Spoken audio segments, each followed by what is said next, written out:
Pakistan cricket team के fast bowler Shaheen Afridi का कहना है कि इंजरी होना किसी भी स्पोर्ट्समैन के कैरियर का हिस्सा है। मशीन भी कभी कभार ख़राब हो जाती है। इंजरी में गुजारा वक्त काफ़ी मुश्किल था। शाहीन आफरीदी ने कहा कि इंजरी के दौरान काफ़ी कुछ सीखा था। उम्मीद है कि पाकिस्तान के लिए परफॉर्मेंस का सिलसिला जारी रखूँगा। उन्होंने कहा कि अब काफ़ी फिट महसूस कर रहा हूँ। कोशिश है तीनों शोबों में अच्छी कारकर्दगी का मुजाहरा करूं। अगर नए गेंद से शुरू में 1-2 विकेट लें तो हरीफ मुश्किल में आ जाता है। शाहीन आफरीदी का कहना था कि पहला ओवर हो, दूसरा हो या आखिरी, मेरा काम हरीफ पर वार करना है। कोशिश होती है हमेशा टीम के लिए अपना बेहतरीन दूं। फास्ट बॉलर ने कहा कि उम्मीद है वर्ल्ड कप में हमारी अच्छी परफॉर्मेंस आएगी। इस बार इंशाल्लाह वर्ल्ड कप और एशिया कप फाइनल जीतेंगे।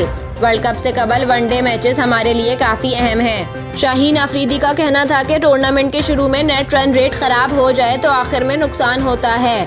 अगर शुरू से ही टॉप क्रिकेट खेलें तो बाद में मसला नहीं होता। बतौर टीम अच्छा खेलकर पाकिस्तान को फाइनल जितवाने की कोशिश करूँगा।